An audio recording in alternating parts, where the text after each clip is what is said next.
Seja bem-vindo ao podcast Cinemação 513. Eu sou Rafael Arinelli e hoje temos aqui comigo a crítica formada em cinema com pós-graduação em jornalismo cultural, colunista na Folha, a querida Ieda Marcondes. Tudo bom, Rafa? Hoje é um episódio especial para otakus. É verdade, olha aí, é verdade. Você faz parte desse clube, Ieda? Já fiz, viu? Vou confessar que já fiz parte. Já fez, já teve sua carteirinha. Tive, mas passou, graças a Deus. Ai, muito bom. Temos aqui a estreia também do jornalista, copywriter, redator e crítico lá no Pipocas Club, o grande Thiago Muniz. Fala, pessoal, um bom dia, boa noite. É um prazer estar aqui com vocês hoje, principalmente para falar desse filme, né, que aquece os nossos coraçõezinhos, assim, um filme tão bonito. Então, qualquer oportunidade para falar dele, eu tô dentro. É isso. Você é um Miyazaki fã, Thiago? Sou, pior que eu sou. Mas eu ainda não assisti todos os filmes, não, porque haja vida pra isso. Mas todos que eu pude, eu já assisti. Ai, que demais. Pois é, que demais. E a gente fica sempre na expectativa, né? Porque ele fala que vai se aposentar, depois ele volta, porque daí ele fala que vai fazer mais um, porque a neta pediu, porque sei lá quem pediu, aí ele fala que se aposenta, né? A gente fica sempre nessa... Ele não aguenta ficar muito tempo longe, não. Não, Assim, fazendo nada, melhor ficar fazendo esses filmes incríveis. Né? Pois é. E pra fechar essa mesa aqui, a gente tem a roteirista, pesquisadora da negritude, mulher e horror no audiovisual, uma recifense perdida aqui em São Paulo, que é colunista aqui do Cinemação, na nossa querida Carissa Vieira. Oiê! E aí? Ai, tô animada pra falar de um filme tão bonitinho. É sempre legal quando eu não venho pra massacrar filme nenhum. É verdade. Tem seus momentos, né, Cá? Pois é. É da tudo que eu sou legal, gente. Muito bem, meus amigos. Olha só, hoje a gente tá aqui reunido, né, pra falar aí sobre o longa-metragem que venceu o Oscar de melhor filme de animação em 2003, tornando-se o primeiro e única produção, né, que não tem a língua inglesa, né, como língua original, a vencer a categoria. A gente tá falando aqui sobre A Viagem de Chihiro e é sobre esse filme aqui que a gente vai falar. Afinal de contas, estão completando aí 20 anos que o filme foi lançado, então a gente tinha que prestar essa homenagem também. E outra, aqui no Cinemação a gente não costuma trazer esse tipo de animação aqui, né, pra discutir, então vai ser também uma porta de entrada aqui. Se vocês gostarem desse tipo de episódio, quem sabe mais pra frente aí a gente não traz um Akira, não traz alguma outra coisa aí pra vocês, pra gente discutir. Lembrando, né, que a gente vai falar sobre o filme, então vamos dar spoilers. Se você não viu o filme, corra pra ver, vale muito a pena você assistir o filme sem spoiler nenhum. Agora, se você quiser ficar aqui pra ouvir também essas discussões, depois ir lá ver o filme, vale muito a pena também. Vamos bater então um papo sobre A Viagem de Chihiro no segundo ato desse podcast. O que essas casas estão fazendo aqui? Eu já sei o que é. Deve ser um parque temático abandonado. Olha, construíram muitos no início dos anos 90. Mas todos faliram por causa da crise. Esse deve ser um deles, inclusive. Não! Eu quero voltar! Vamos voltar pro carro, papai! Vamos!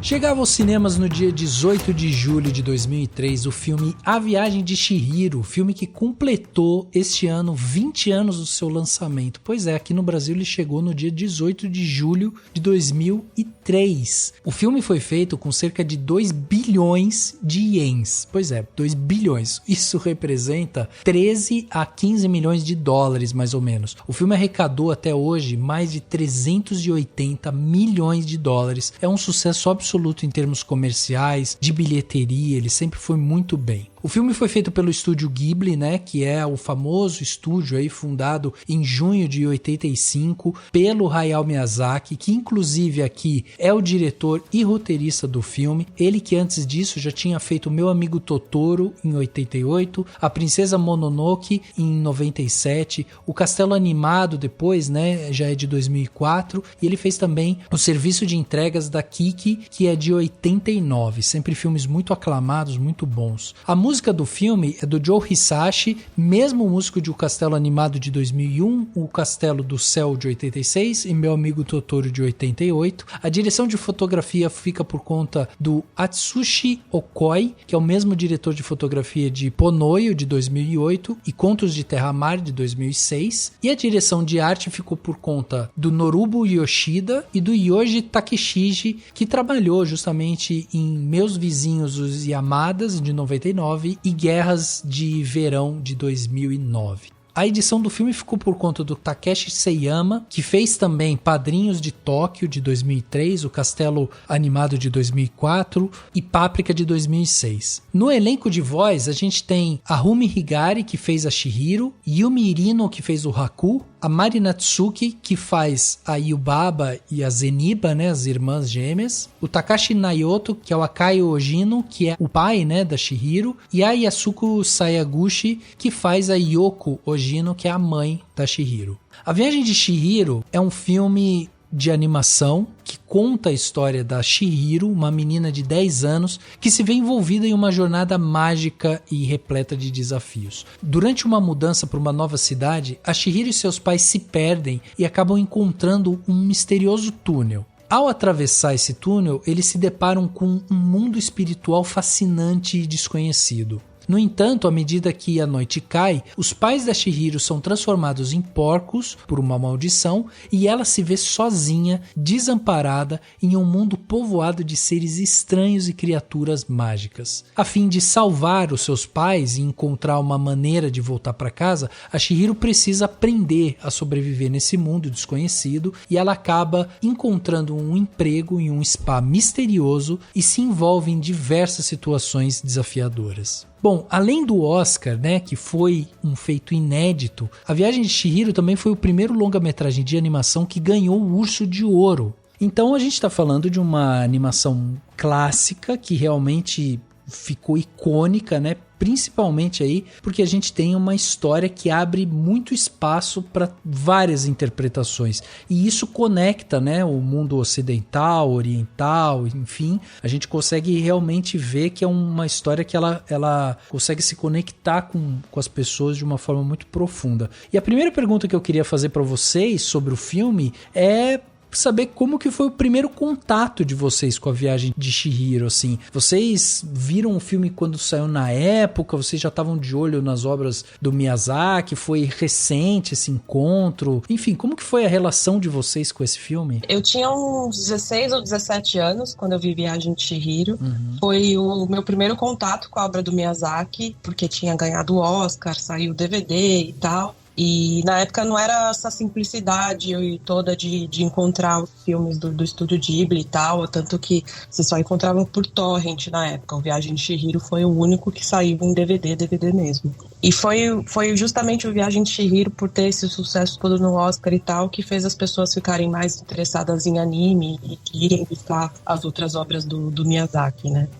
E então foi legal porque é um filme de transição, né, da infância para adolescência, e eu, apesar de ser na época um pouco mais velha do que a Chihiro, também assisti mais ou menos nesse período. Até porque, né, Eda, o filme tem uma coisa de que, assim, a Chihiro, ela tem uns 10 anos ali, ela termina o filme parecendo muito mais velha, assim. Então, sim. Eu acho que essa ideia dessa transição, que óbvio a gente já viu isso em vários lugares, né? Já é uma ideia, principalmente comparada, né, a Alice no País das Maravilhas, lá do Lewis Carroll, que fala justamente também sobre essa transição da infância à fase adulta, né? É interessante porque é isso, é um filme que ele consegue se conectar com a gente independente do momento, assim. Eu tava até falando com o Thiago antes da gente começar a gravar, e aí eu tava falando pro Thiago, é um filme tão interessante que quando você assiste ele de novo, depois de muito tempo, ele traz outros significados, outras ideias, assim, porque ele tem isso, ele tem essa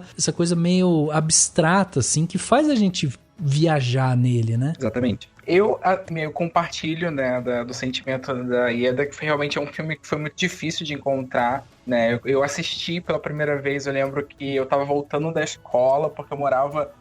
tinha um videolocadora bem no caminho da minha volta pra escola, então ali eu passava, alugava filmes. Foi a época que eu comecei a ver Lost em DVD, então assim, foi bem na transição do DVD. E aí eu me lembro que eu passei e vi o pôster de Chihiro, né? Eu acho que eu também tinha ali uns 15, 16 anos. E eu me lembro que eu achei muito bonito e fui e aluguei o filme, mas eu ainda, né, até hoje, eu ainda tenho um pouco de problema com anime, eu não consigo muito assistir tantos animes, me conectar, mas a Viagem de Chihiro, na hora, eu entrei naquele mundo mágico, eu entrei naquela história, né? E aí eu me lembro que esse filme, ele influenciou muito de eu gostar muito do folclore japonês, então eu pesquisava mais. Então, de fato, também foi o primeiro filme ali que eu conheci do Estúdio Ghibli, e depois fui me apaixonando, e é geralmente filmes que eu coloco ali pra distrair, pra entrar naquele mundinho ali que ele cria, que é tão bonito visualmente, que criam várias sensações na gente.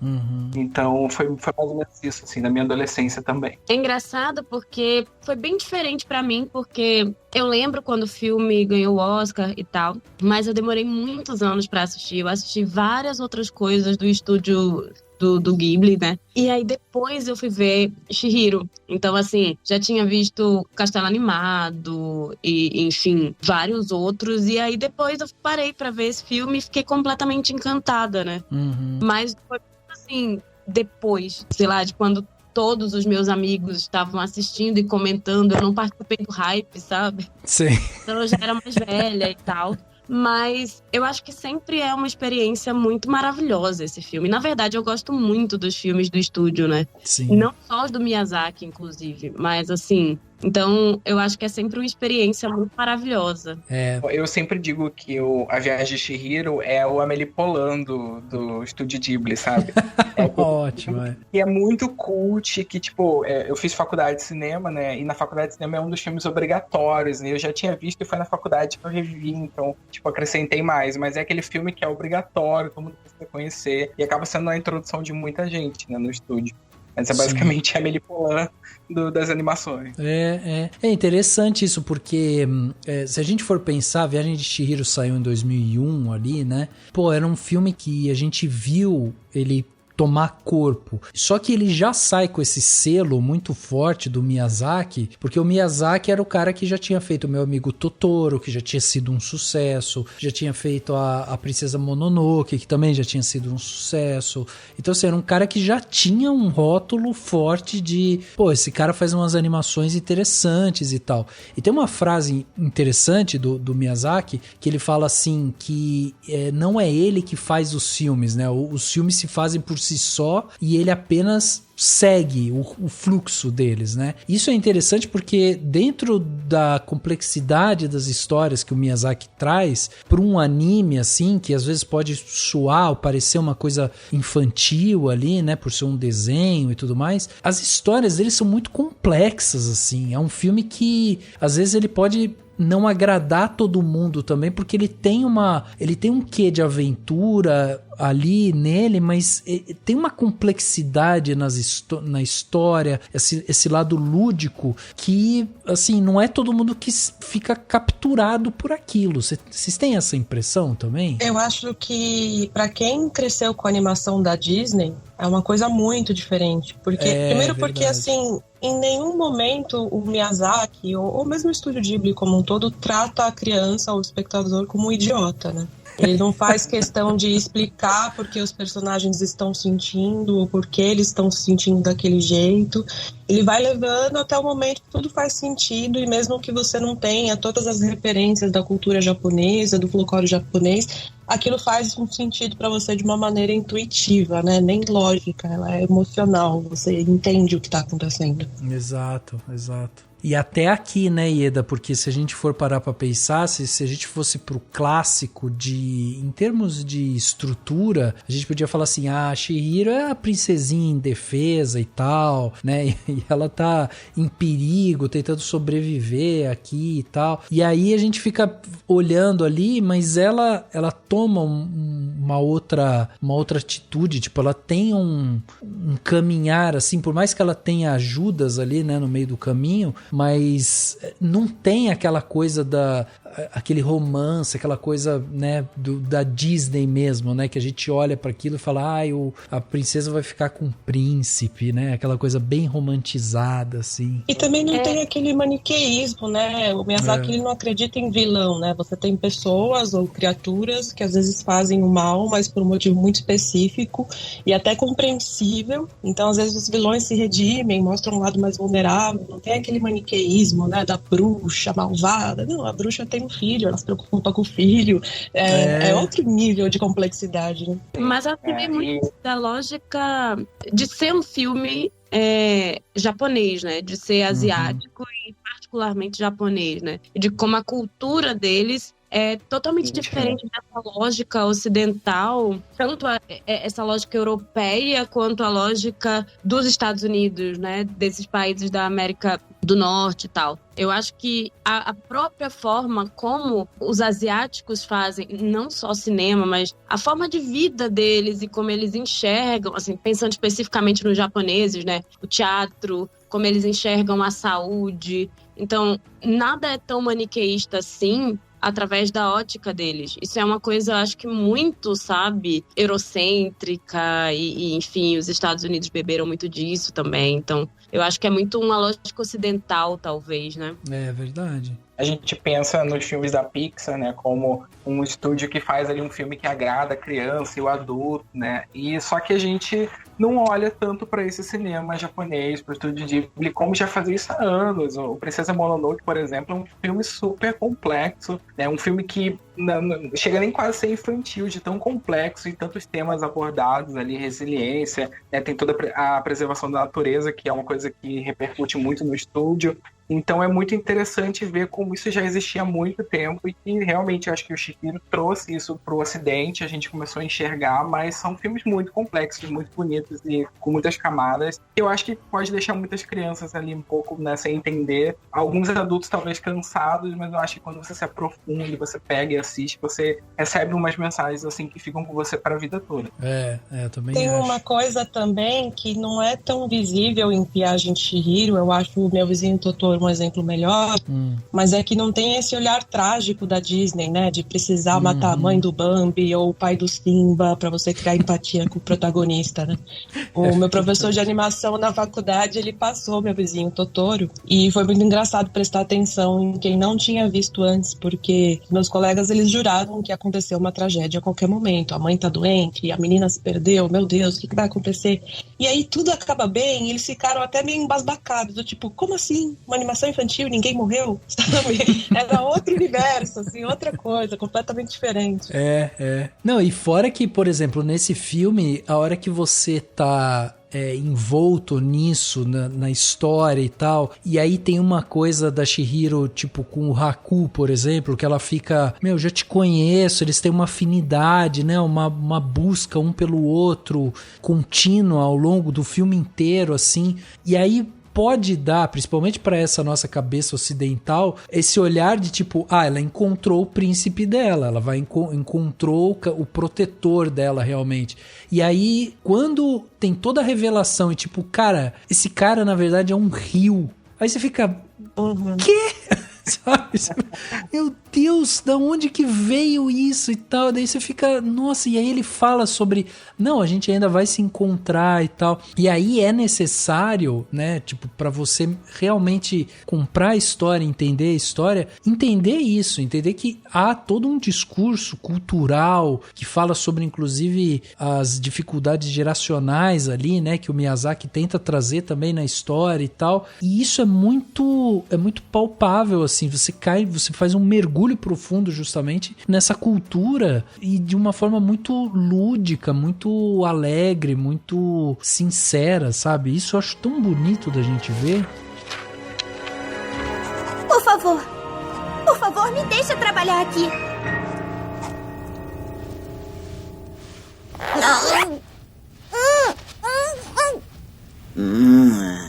Vamos, não fique aí resmungando. Você não passa de uma garotinha fraca e inútil. Além disso, aqui não é lugar para humanos. É uma casa de banho onde 8 milhões de espíritos podem descansar seus ossos cansados. Seus pais foram muito corajosos, comendo a comida dos convidados como se fossem porcos. Tiveram o que mereciam, eu diria. E você nunca mais vai ver o seu mundo. Isso que você falou desse reencontro da Chihiro com o Haku, né? Que a gente acha que é um príncipe, mas na verdade ele é a divindade de um rio, né? E tem tudo a ver com o shintoísmo, né? Que é a religião nativa do Japão. E que o shintoísmo, ele tem a ver com o animismo, né? De acreditar que tudo que possui uma essência espiritual que você deve reverenciar. Então, desde objetos a animais, a forças naturais, como montanhas, rios, rochas, etc., elas têm uma alma, um espírito.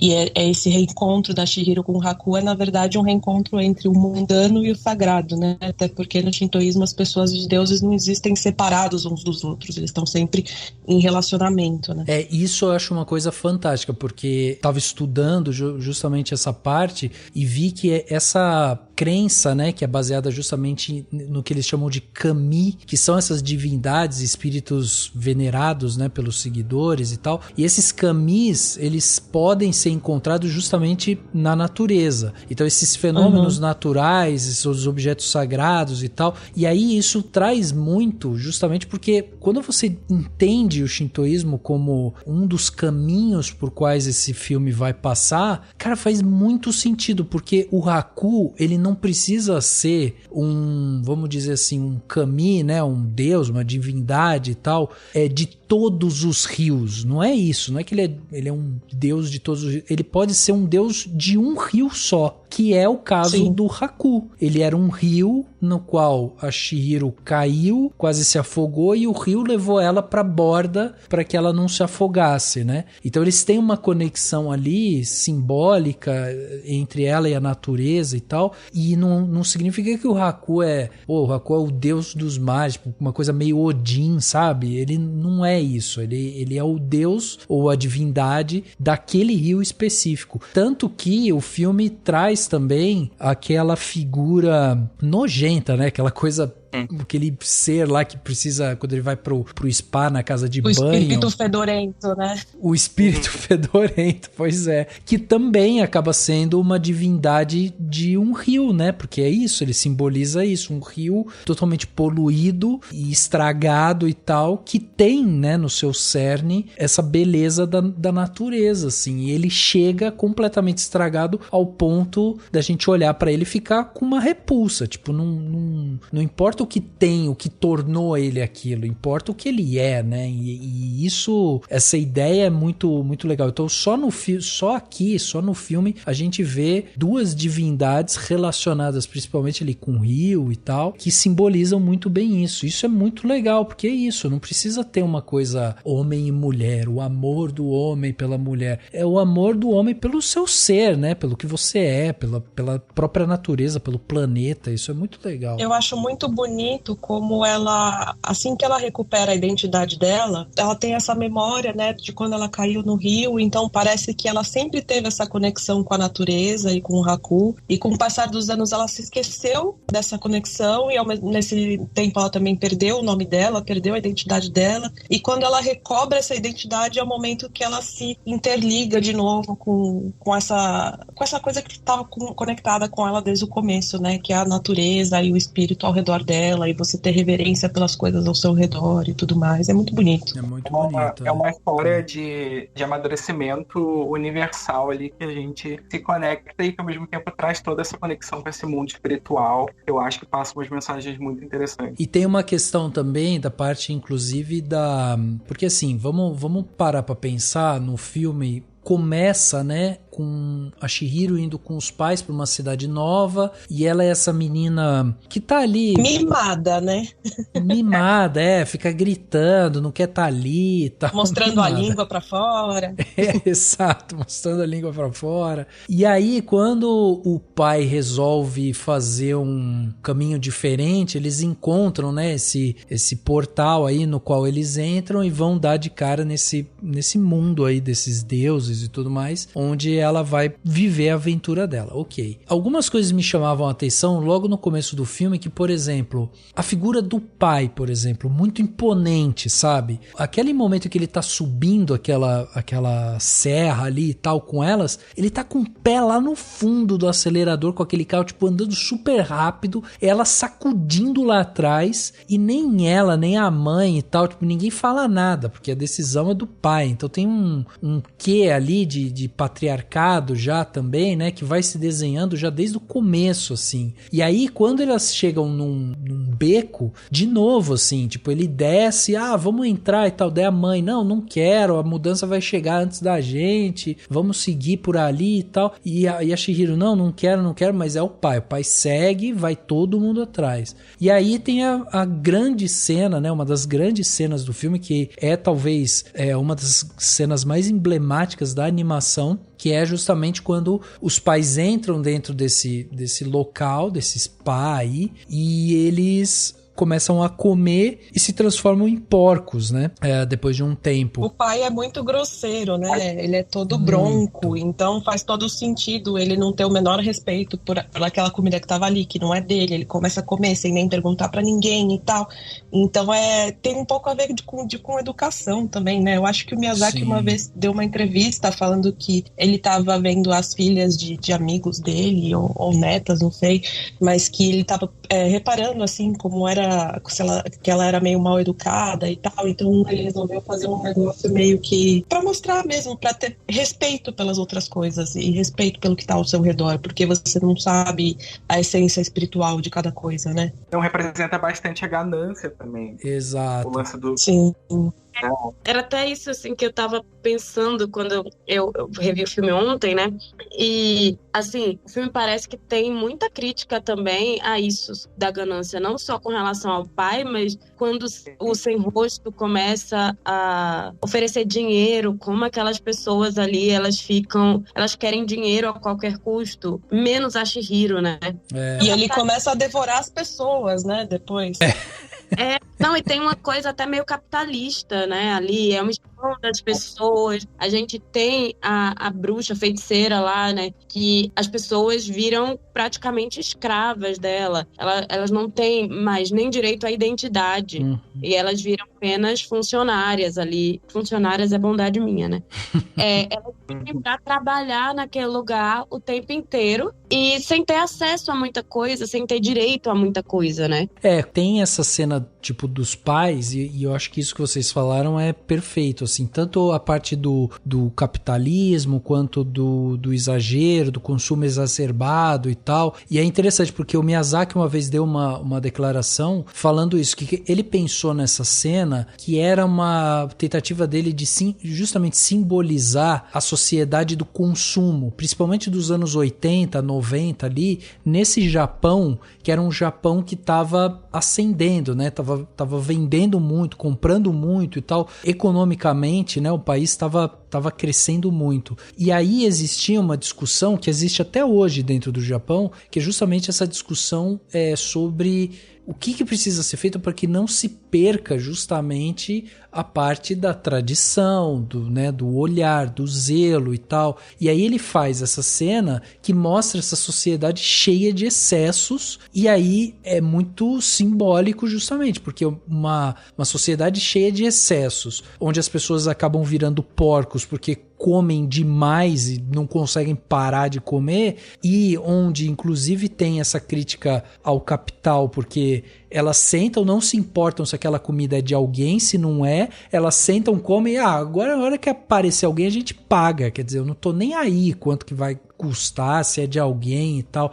Então, existe essa crítica, assim, muito, muito forte, né? Também justamente sobre essa parte da tradição. E aí entra também na parte do nome, que é isso que a Ká tava falando, assim, quando o nome é roubado, né? Porque quando a Yubaba pega o nome da Chihiro, a gente tem esse simbolismo também, que é, primeiro, a troca, né? De um nome tradicional, um nome japonês, né, que é o tipo Chihiro, para um nome completamente banal, assim, Sam, né, um nome ok, que se encaixa em qualquer cultura, em qualquer lugar e tal, um nome super simples. Então tem de novo essa discussão sobre a perda da tradição, das origens, da ancestralidade, tudo isso vai passando por ali, e a Chihiro acaba sendo esse símbolo justamente de, assim, é através dela que essa tradição acaba se revitalizando muitas vezes. Eu tava lembrando de um outro filme do Studio Ghibli que eu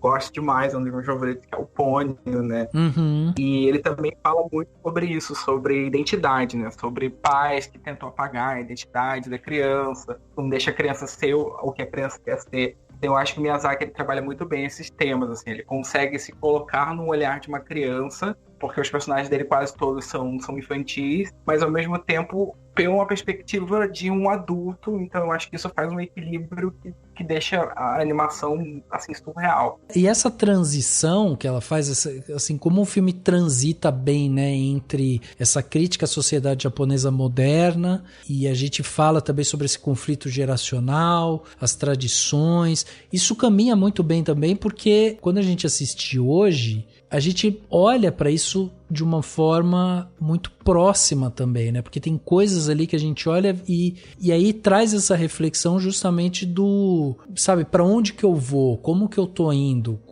quais são os valores aqui que eu vou me relacionar com eles, como que eu vou passar isso para frente, né? Então isso é muito interessante da gente observar como o filme também, a partir desse discurso, ele consegue ficar atemporal, né? E se sair um pouco do âmbito da animação, o cinema hollywoodiano de hoje, ele tá fazendo muito hollywoodiano, né? Tá fazendo muito isso de trazer filmes com uma temática mais fora, né? Pra mostrar tradições, filmes coreanos, filmes japoneses, chineses, com personagens ali americanos, mas, tipo, como consegue para manter a tradição, como consegue para cultivar e ao mesmo tempo em conflito, né? Com viver na América. Então, eu acho que isso tá sendo muito resgatado. A gente tá vendo muitos filmes de comédia que fazem piada com isso, ao mesmo tempo faz a gente refletir muito sobre a tradição, sobre como as coisas mudaram. Então, eu acho que isso é um assunto que tá sempre alto.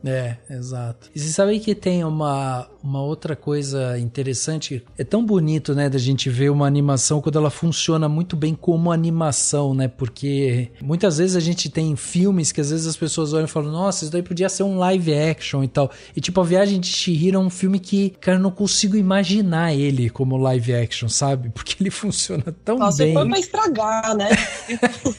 Infelizmente, eles não têm essa cobiça de transformar as animações em live action. Se for igual que a Disney faz com os filmes dela, imagina a tragédia.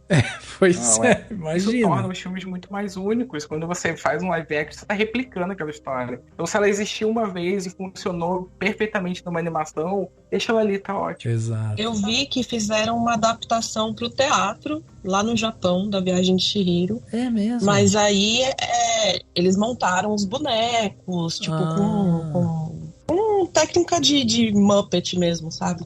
De fantoche. Então, é totalmente diferente, né? Porque você tem uma outra experiência com o lúdico, né? Você não tá tentando criar um negócio fotorrealístico nem nada disso, né? Uhum. Então, peça de teatro ainda vai, mas live action no sentido da Disney, acho que não funciona, não. Você olha a animação e parece uma pintura, né? A maneira como... Inclusive é uma coisa que eu gosto demais, óbvio. A gente tem esses personagens todos muito diferentes entre si. Você tem o Sem Rosto, que pra mim é uma figura muito marcante, sabe? Mas a maneira como a natureza é colocada, as flores, o rio, e as cores são sempre tão vivas, sabe? Parece de fato uma pintura, é uma técnica de animação tão linda que, assim, transformar aquilo em realista ia ser uma tristeza. Uma tristeza, Eu gosto exatamente desse aspecto de como o filme faz a gente se sentir, né? Mais do que tudo que ele tá passando,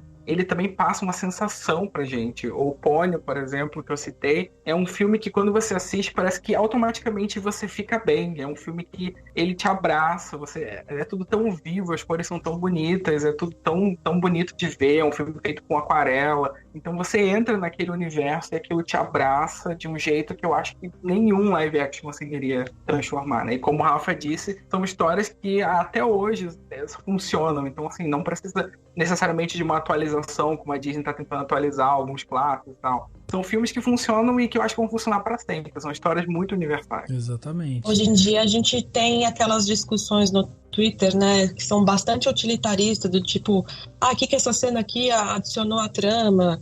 Geralmente é pra falar de cena de sexo, né, que não tem nada a ver com o Miyazaki, mas é sempre assim, mas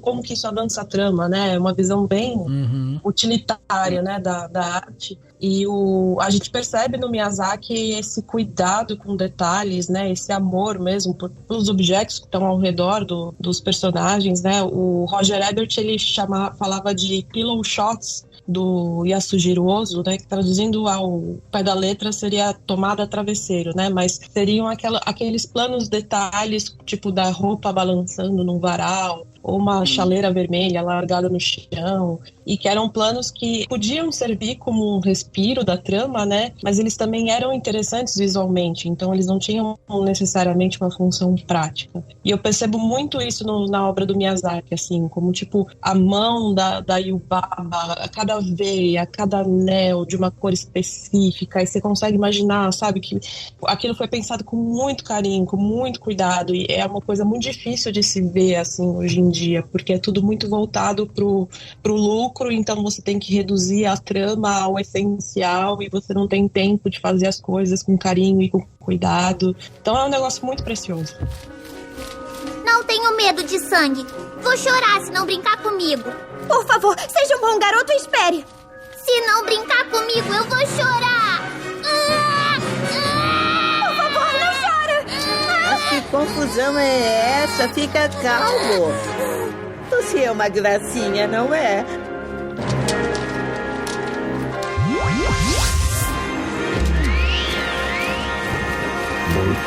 Ainda estou meio transparente. Mamãe? Não acredito. Não sabe me diferenciar da sua mãe?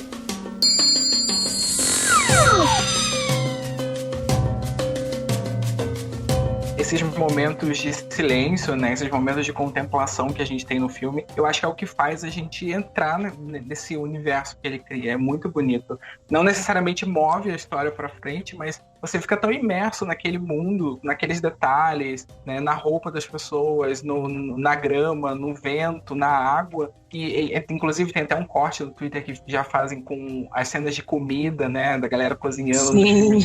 E que são lindos. A gente fica preso ali naquele momento da pessoa cozinhando, assim, e chega a dar fome. Então, tipo, conecta muito com a gente, mexe muito com os nossos sentimentos. Eu acho que isso é muito genuíno, entendeu? O cinema, ele tem esse impacto de mexer com a gente. E eu acho que todos os filmes do Estúdio Ghibli, de alguma forma, se conectam com a gente nesse sentido. E tem uma coisa que eu acho interessante, que eu percebi isso no começo do filme, que é assim, às vezes quando ele coloca uns objetos no fundo, né, quando ele dá a perspectiva, joga os objetos para trás, os cenários e tudo mais, ele trabalha com essa aquarela. E os personagens que estão em primeiro plano são um tipo de pintura, uma técnica diferente, assim, ela é diferente do resto do ambiente. Então, por exemplo, tem objetos que estão bem na nossa cara ali, que às vezes, sei lá, estão em movimento, ou que o personagem vai interagir, que ele ganha, né? Ele tem um contorno, tipo, todos os personagens aqui, eles têm um contorno, eles são pintados, a sombra é bem chapada, assim, tipo, não é um degradê, é uma sombra diferente, e os cenários não, os cenários, eles são essa aquarela, assim. E eu acho isso uma solução artística tão bem pensada por dois motivos. O primeiro é que ele conecta com a gente, né, os personagens de uma uma forma que realmente, assim, ele coloca os personagens em destaque. Quando a gente tem personagens que tem essa cor mais chapada ali e tal, eles ficam em maior evidência. Só que pra fazer uma contrapartida a isso, eu acho tão interessante como o Miyazaki, muitas vezes, ele trabalha com os planos abertos, e daí ele mostra pra gente quase como se fosse assim, tá na hora de você contemplar essa minha pintura aqui. E aí ele puxa o personagem pra dentro dessa pintura, sabe? Então fica uma coisa... Assim, a hora que você tá assistindo, você tá contemplando aquela coisa belíssima, assim, aquela pintura que dá pra você fazer um quadro com aquilo, e aí o personagem entra dentro daquilo que ganha vida, que é justamente essa vida dos personagens que é o que a gente tá interagindo com o filme. Senão ia ser só uma coisa parada ali. Então, assim, só pra dar um exemplo, tem a primeira cena, né, que a Yubaba, ela se transforma naquele pássaro, né, e vai sair. É interessante porque o Haku, ele sobe a torre pra ir falar com a Yubaba, e aí tem esse primeiro plano aberto, que é um contra-plongé, assim, que ele faz, de uma escada, tipo, meio que vai subindo curva, assim, né, e o Haku que tá subindo ali, mas a câmera tá parada, tipo, um contra-plongé parado, assim, e aí você olha toda aquela textura da parede, de luz, de sombra e tal, e você vê aquele personagem, o Haku, subindo ali, então você tá junto com ele, porque ele destaca, ele chama atenção realmente.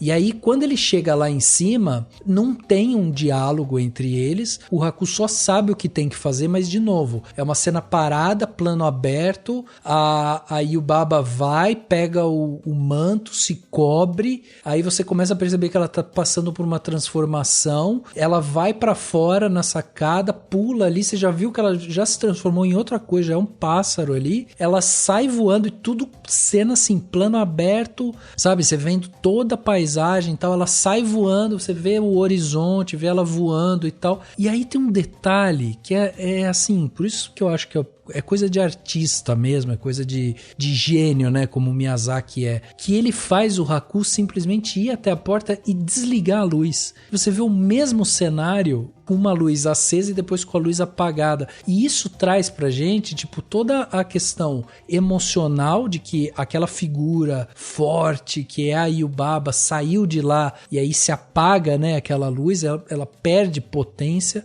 mas ao mesmo tempo, a hora que você tá vendo toda aquela cena, você tá contemplando todo aquele cenário, você olha para aquilo e fala, caraca, olha toda essa interação, olha esse universo. Quando a Yubaba fala assim, aqui tem regras e a gente segue as regras e tal, é isso, a gente tá toda hora observando aquilo falando, cara, aqui tem um ambiente, aqui tem uma vida, aqui tem regras que precisam ser seguidas e tal. Você olha aquilo e vai falando, eu tô entendendo esse universo, eu tô mergulhando nele cada vez mais, né? O Miyazaki é um defensor ferrenho, né, da animação tradicional. Sim. Mas no caso do Viagem de Chihiro, algumas cenas ele misturou, né, animação tradicional com 3D. Uhum. Por exemplo, aquela cena que o Haku tá puxando a Chihiro por entre as flores, né? A gente vê uma profundidade das flores passando do lado da Chihiro, assim. Então ele utilizou a tecnologia muito pouquinho, assim, só para dar um sentido de profundidade aqui e ali, mas nada que fosse muito chamativo. A habilidade dele mesmo tá muito na animação tradicional. Exato. Falando um pouco sobre os personagens, né? A Chihiro a gente comentou aqui, é a nossa personagem principal, né? A personagem que vai pegar a gente pela mão e mergulhar nesse universo. A gente tem os pais, né? Que a gente também já comentou, Haku, a própria Yubaba, mas eu queria falar um pouco justamente sobre esse personagem sem face aí, que foi tão intrigante aí, principalmente a Ká falou, né? Que foi um dos personagens que ela mais ficou intrigada com ele. Por que, hein, Ká? O que teve nele que te trouxe essa curiosidade? Ou, enfim, não sei. Porque ele é um personagem que ele oscila, né? No começo ele tem uma coisa misteriosa, ele vai pro grotesco, depois ele vira um ajudante, né? Lá da Zeniba, ele vira um ajudante dela. Então, a primeira coisa que me chama muita atenção é a própria figura, né? Uhum. Ele não tem face, mas a imagem com que ele é apresentado, inclusive, me lembra muito de um tipo de teatro que existe no Japão, né?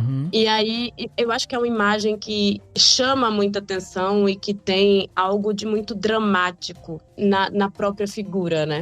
E, além disso, eu gosto muito de como ele vai passando por caminhos diferentes, né? E como ele trata as pessoas de uma forma diferente. Eu gosto muito porque ele é muito agradável com a Chihiro e eu acho que ele reflete muito a maneira que as pessoas se relacionam com ele mesmo. Ela sempre é agradável com ele, ela é sempre simpática, ela sempre é... Porque ela é assim com todo mundo depois que ela começa a estar ali, né?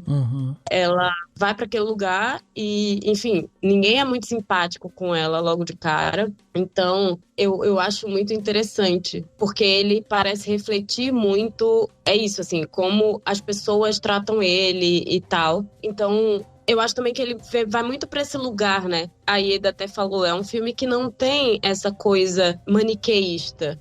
Então, ele é uma pessoa que, pra mim, reflete muito essa coisa dos seres humanos. A gente não é só bom ou mal. E ele não tem rosto, então ele tá ali, é quase como se a identidade dele... Ele não fosse um ser com uma identidade completa. Então ele vai refletir muito o que as pessoas vão entregar pra ele. Sim. Então a gente vê que ele engole o sapo, porque o sapo, inclusive, tá sendo horrível com ele. E ele sempre come as pessoas em uma situação assim. Então eu acho que ele reflete muito o ambiente que ele tá e as pessoas com quem ele tá ao redor, né? Sim. E eu acho que ele mostra muito essa dualidade humana mesmo. A gente tende a olhar as coisas muitas vezes através dessa ótica maniqueísta, mas ninguém é só bom ou ruim. A gente tá exatamente nesse meio termo, né? Tem momentos muito bons e momentos muito ruins. A gente é uma dualidade de sentimentos e características. Isso faz parte da experiência humana, né? Sim. A figura dele é muito bonita pra mim, assim. Eu gosto muito dele, eu sinto muita empatia por ele, porque apesar dele não ser muito expressivo, eu sinto que ele tem um vazio emocional. Mas eu fico com pena dele, porque ele aparece, acho que das primeiras vezes ele tá na ponte, né, sozinho, ele vê a Chihiro passando, a Chihiro parece que é a única que percebe que ele tá ali. Sim. Aí depois ele tá na chuva do lado de fora, sozinho de novo, e a Chihiro deixa a portinha aberta pra ele. E então você vê que ele tá tentando buscar uma conexão com alguém, e a Chihiro é no momento a única que tá prestando atenção nele, que tá sendo atenciosa com ele, e ele tem esse vazio que ele tenta preencher primeiro com comida, depois com popularidade, né? Porque ele tá atacando ouro pra todo mundo, tá todo mundo lá oferecendo coisa pra ele. E depois a Chihiro mostra pra ele que isso não é agradável, isso não é respeitoso, que ele pode ser de outra forma. Aí no final ele tá tipo comendo um bolinho com um garfinho super delicado, sabe? Então eu achei tão bonitinho, assim, essa evolução dele, de como tratar do vazio emocional dele, sabe? Eu me identifico muito com ele. E isso que a Ká falou, dele refletir muito do ambiente, né? Eu acho também tão curioso, porque no momento em que ele se torna o personagem mais horripilante, grotesco e tal, é o momento em que ele tá justamente imerso nesse spa, que é esse símbolo maior, assim, tanto de poder da Yubaba, né, como essa líder desse lugar e tal, mas é também o símbolo dessa estrutura capitalista que vende os serviços. Então ele se torna uma coisa tipo super, ele fica tipo faminto por comida, pelo serviço, por tudo, e ele entende a partir daquele... isso que eu acho demais, assim. Ele entende como as coisas vão se conectando, né? Porque ele entende que o ouro é valioso para aquelas pessoas a partir daquele outro monstro lá que chega, aquele outro deus do rio lá que chega, porque quando ele vai embora sobra uns ourinhos no chão ali, né? E ele vê aquilo, ele vê que as pessoas olham para aquilo e valorizam aquilo. E aí eu acho que isso é tão legal da gente ver, porque quando a Ieda fala que a Chihiro presta atenção nele, né, que ela talvez seja a única que tenha prestado atenção nele, talvez seja isso que tenha encantado ele, né, em relação a ela. dela, assim. Porque desde o começo ela presta atenção nele, ela olha pra ele, ela deixa a porta aberta pra se ele quiser entrar, porque tá chovendo e tal. Então, assim, ela sempre foi um poço de gentileza com ele, um cara que sempre teve esquecido, à margem ali dessa sociedade e tal, e que, né, em momento algum foi valorizado, prestaram atenção nele e tal. E aí, quando ele tenta entrar dentro desse universo, ele acaba sendo violento, ele acaba sendo ganancioso também ali e tal. E vocês veem, isso é uma poesia justamente para esse capitalismo que a gente vive hoje, capitalismo moderno. O que são as pessoas que estão à margem da sociedade, que são constantemente ignoradas e são constantemente deixadas, né, à própria sorte. E quando elas tentam entrar justamente nesse sistema, né, que todo mundo já está fazendo parte, e ela não consegue, e ela tenta por outros meios aquilo ali, ela é punida, né? Então é muito interessante da gente ver isso, porque daí a partir do momento que ele começa a fazer todo esse movimento e aí traz mais comida pra ele, ele vai brotando ouro da mão dele, porque pra ele aquele ouro também não tem significado nenhum. E aí isso é tão legal de ver assim, porque ele foi corrompido por aquilo, por esse ambiente, que é o ambiente da Yubaba, que é o ambiente capitalista do spa, que presta todos esses serviços. E aí quando ele se depara novamente com a Chihiro e ela não quer o dinheiro, ele buga, ele olha para aquilo e fala, cara, não é possível que ela não esteja encaixada dentro desse sistema, né? É muito louco isso. Kamaji. Haku, você acordou? Kamaji, você viu a Sen? O que foi que aconteceu? Por favor, conte tudo. Você não se lembra de nada que aconteceu? Eu só me lembro de alguns pedaços. Chihiro não parava de chamar meu nome na escuridão. Eu comecei a seguir a voz dela, e então eu acordei deitado aqui. Você disse Chihiro. O verdadeiro nome dela é Chihiro. Não dá mesmo para vencer o poder do amor.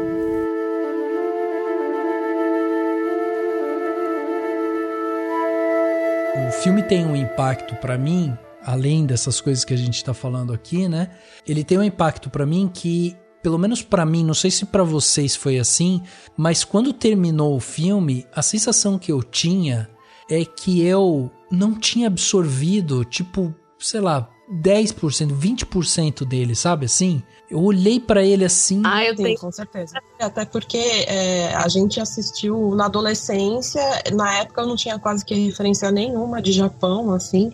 Eu tava começando a me interessar por cinema japonês, então eu fui aprender depois o que é yokai, o que é kami e tal. Depois eu joguei okami, aí entendi mais ainda de shintoísmo e tal. Mas na época é um negócio que você assiste e pensa, pô, legal, gostei, não sei por quê, mas eu gostei. E aí você vai revendo e revendo e revendo, e aí você vai absorvendo, mas eu acho que mesmo agora, que a gente tá com mais de 30 anos e tal, e que a gente já viu algumas vezes, acho que a gente ainda não absorve 100%, porque existe uma barreira cultural mesmo, que por mais que a gente estude, a gente nunca vai saber exatamente como que é, né? Sim. Então é uma coisa muito rica que você pode revisitar várias vezes e você sempre vai prestar atenção em alguma coisa diferente e sempre vai ter um significado oculto que a gente ainda não entende direito. Sim. Também tem uma coisa que eu gosto muito disso, e óbvio, isso serve pra qualquer filme, mas quando a gente tem essa barreira cultural, assim, eu acho que acaba ficando até mais interessante, é que o filme, independente da gente entender os detalhes, né, e as coisas que o Miyazaki coloca, que tem a ver com a cultura do Japão, a gente consegue se identificar com ele de qualquer forma, e eu acho que ele funciona muito bem, mesmo quando a gente não consegue, mesmo quando a gente não conhece, né, quais são as divindades e enfim, esses detalhes que ele coloca. Então, eu acho muito encantador também que, independente de toda essa barreira, assim, o filme ele ainda seja tão fácil de se identificar. Ele tenha algo que ultrapassa isso, sabe? Uhum. E eu acho, assim, eu particularmente acho isso muito bonito. É óbvio que o filme cresce quando a gente revê, quando a gente pesquisa, e, enfim, e entende esses detalhes, essas nuances que são muito próprias, né, da cultura japonesa. Mas, assim, Eu acho fantástico quando o filme, independente disso, sabe, ele consegue alcançar a gente ainda, além disso. Eu acho que a própria Chihiro, na verdade, é uma personagem muito bem construída, que é quase uma aula de como se fazer uma personagem, até mesmo para a Disney, que tenta fazer as coisas às vezes mais complexas nos filmes da Pixar e tal. Eu acho que é uma personagem que passa ali por uma jornada de amadurecimento muito bonita, muito profunda, e é uma personagem muito complexa, né? E é louco que se trata de uma criança, uma personagem infantil que tem toda essa jornada complexa que vai se desenvolvendo, e eu acho que se você pegar toda a trajetória dela do início do filme até o fim, você cria ali, né, uma aula de como realmente criar um personagem com coração, com alma, com dualidades, e eu acho que isso faz o filme repercutir mais e mais, e até hoje, né, ser aclamado e adorado por todo mundo, porque a gente vai encontrando aos poucos traços de personalidade da Chihiro que a gente às vezes não reparava há muito tempo. Então a gente vai vendo e vai entendendo mais a personagem. Então eu acho isso incrível. Até a postura dela, né? Quando a gente pega um frame dela no começo do filme e um frame dela no final do filme, tipo, é outra personagem, assim. O olhar dela mudou, a postura dela, como ela se, sabe, ela se porta, assim. É muito diferente a atitude dela. Isso é muito doido de ver realmente, porque você começa com uma personagem, como a gente falou, mimada, e aí ao decorrer do filme você vai vendo ela, né, crescendo e indo atrás e com seus valores. Pô, a cena quando o Haku coloca assim a mão na testa dela e fala, ó, você vai sair daqui, vai abrir a porta, vai descer a escada, vai abrir a outra porta, vai procurar sei lá quem e tal, você vai pedir um emprego. Já esqueci tudo. Pois é, por isso que ele coloca a mãozinha na testa dela pra injetar ali, né, a memória. Que no nosso caso, Ieda, que estamos mais velhos, teria que ser assim uma coisa mais em stop motion, de repente, né? Anota pra mim, por favor. É isso, né? E aí ele faz isso, e essa cena dela descendo a escada a primeira vez, ela desce a escada com medo, né? Ela desce, e é esse tipo de cena que pra mim torna todos esses desenhos do Miyazaki e tal maravilhosos, assim, porque é esse tempo que ele dá. A gente tá falando de um filme que tem 2 horas de duração e ele dá tempo para as coisas que realmente importam, sabe? Então ela vai descer a escada, você tem de novo um plano aberto, a escada toda trabalhada nessa aquarela, nessas texturas, nas sombras. Você tem a Chihiro destacada na frente e ela vai descendo degrau por degrau, assim, tipo devagar. O primeiro degrau ela vai com a perninha e tal. E você que tá assistindo fala, vai Chihiro, vai menino, vai, tá tudo bem. É uma escadinha só, não vai acontecer, vai Chihiro. Aí quando ela capota lá e ela sai caindo, você fala, ai meu Deus do céu, eu não devia ter falado pra ir essa menina, coitada dela. E aí mais pro final do filme, ela tá amarrando o cabelo, amarrando a roupinha dela, respirando fundo e saindo correndo em cima de um cano pra subir uma escada vertical pra chegar lá em cima pra encontrar o Haku que tá machucado, que jorrou sangue na cara dela, entendeu? Então, tipo, é outra menina completamente mudada, completamente disposta, né, a olhar, a entender, a arriscar, né, também. Eu lembrei de uma anedota que para eles fazerem as cenas, né, eles buscam fazer referências com as pessoas mesmo para depois desenhar. E aí ele deu a instrução pro pessoal do estúdio falando assim, quando ela for dar o remédio pro Haku, faz como vocês fazem para dar remédio para cachorro. E aí os desenhistas pararam e olharam pra ele, não, mas a gente não tem cachorro, a gente só tem gato. E aí o Miyazaki ficou bravo, como ninguém aqui tem cachorro? Aí se for atrás de um cachorro pra filmar, como é que se dá remédio pro cachorro? Que você tem que colocar o remédio ali atrás da boca dele e tal. Então, sabe, o cuidado com esse tipo de atenção, assim, de fazer uma cena realista de um dragão tomando um remédio, sabe? É tão legal. É muito legal. Não, e quer ver outro detalhe, Eda? Você falou desse, eu lembrei de outro, que é... Você lembra quando ela deixa os sapatinhos com aqueles bichinhos preto, que eles levam o sapatinho dela embora? Sim. Tem um momento que o Haku passa e fala assim, me encontra que eu vou te mostrar seus pais. E ela ela tá andando, daí chega nesse momento que ela tá sem os sapatinhos. E aí os bichinhos trazem o sapatinho dela, né? Pra ela poder encontrar o Haku. E aí é tão impressionante esses detalhes que ela coloca os sapatinhos e aí antes dela correr, ela dá tipo 2 chutinhos pra trás com a perna direita, sabe? Assim, só pra dar uma acertadinha. Pra encaixar, né? Pra encaixar. É um detalhe tão besta, assim, mas mostra esse cuidado precioso, sabe? Com essa menina que, tipo, ela tem as manias dela também. E a gente tá conhecendo só uma face da história dela. Ela tem muito mais que ela vai viver, que ela vai contar, que ela vai aprender e tal. E a gente não sabe, mas a gente tá conhecendo ela, né? Isso é muito incrível, realmente, assim. A cena também, quando a gente tem a cena lá daquele monstro do Lamacento, né? Quando ele entra dentro do spa e todo mundo foge e tal. E aí o Baba chama, né, a Chihiro pra, vai lá que você que vai cuidar dele e tal. Também tem desses detalhes, porque, por exemplo, quando ele entra a primeira vez naquela banheira, é interessante que ele entra na água limpa, ele mergulha na água limpa assim, daí ele sai com a cabecinha e aí aquela água limpa vira um monte de água suja e ele fica olhando pras mãozinhas assim, tipo, caraca, eu acabei de mergulhar aqui e mesmo eu estando mergulhando, não resolveu. Eu continuo sujo, Continuo sujo. E ele não precisa falar, sabe? Isso que é legal. Ele só olha assim e, tipo, não funcionou. Simplesmente não funcionou. Não, e aí, inclusive, eu acho que outro uso de 3D foi quando ela tira os objetos de dentro dele, né? Que sai uma bicicleta, sai pneu, sai um monte de coisa, né? Uhum. E acho que ali também foi um dos momentos que eles aproveitaram para usar o 3D. Sim, verdade. Aliás, o que eu li foi que o Miyazaki, ele tem um modo muito próprio, né, de fazer as animações dele. Ele não faz roteiro, assim, clássico, sabe? Que ele vai, escreve o roteiro. Ele geralmente trabalha direto no storyboard, né? Ele vai, desenha, e aí alguém da equipe dele já pega os primeiros storyboards e tal, e eles já começam a trabalhar direto no conceito e a animação já vai saindo disso, assim. Então é muito louco como ele tem o controle também, né, do que é as cenas, de como essas cenas vão se encaixar e tal. É um cara realmente que já tem a visão. Não à toa que ele fala que ele precisa seguir o filme, né? Deve ser uma coisa muito intuitiva também, né, as coisas que acontecem ali quando ele tá produzindo, né, os filmes dele. Eu acho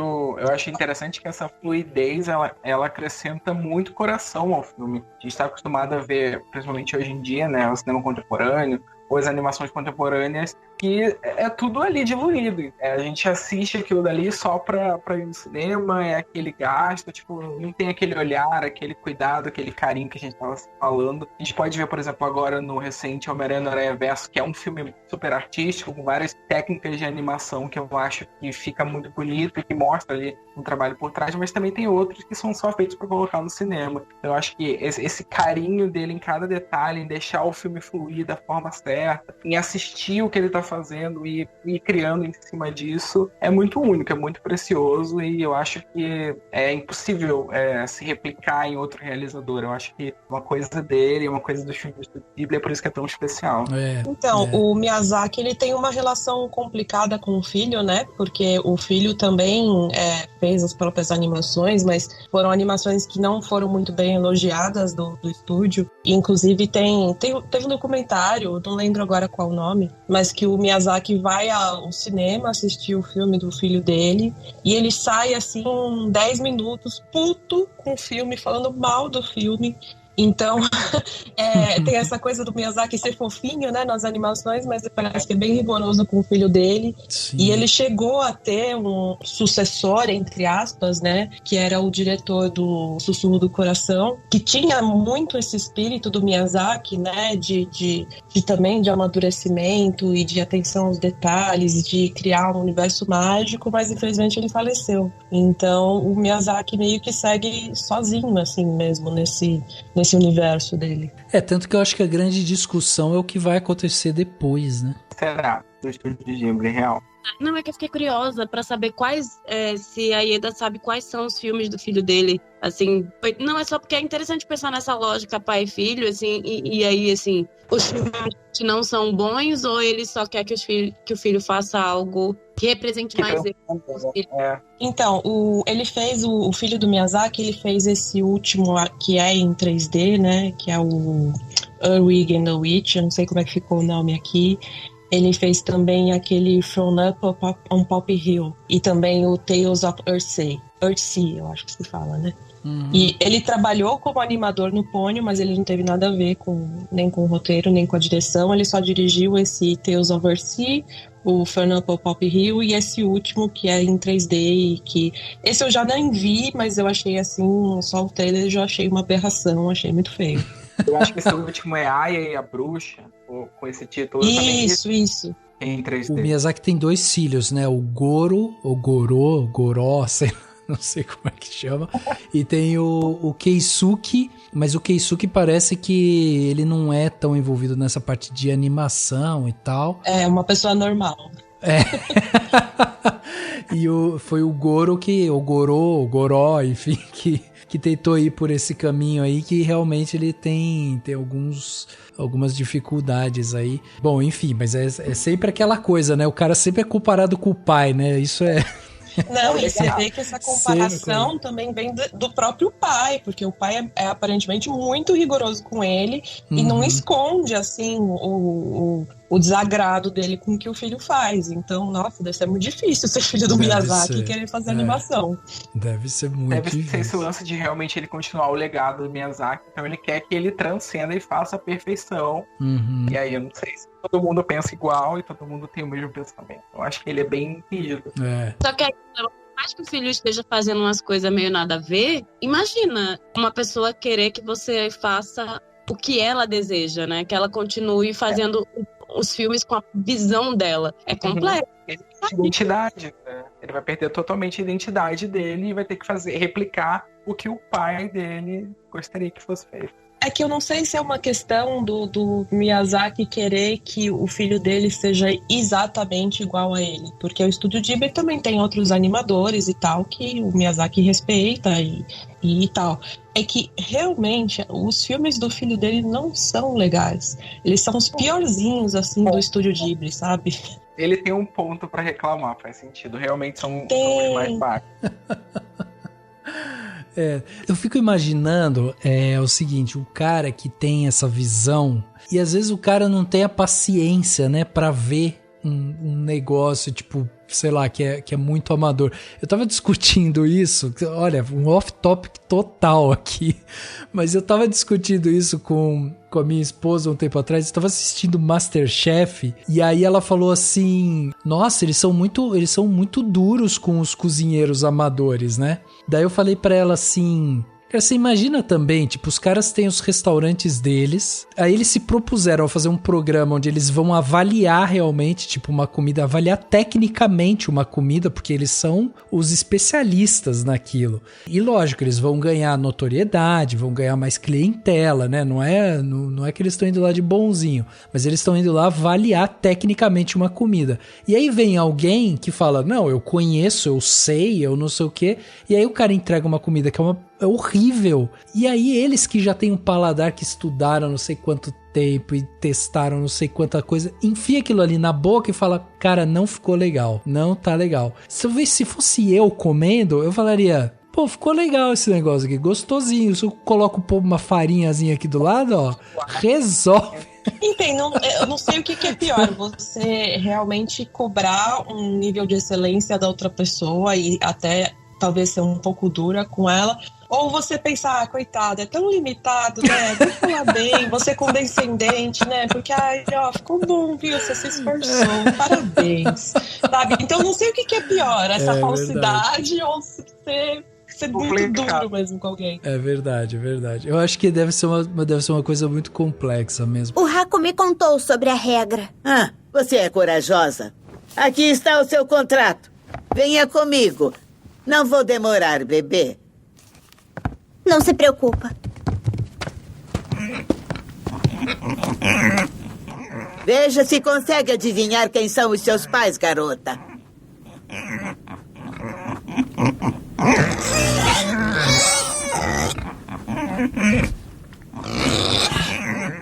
Você só tem uma chance. Se acertar, todos ficarão livres.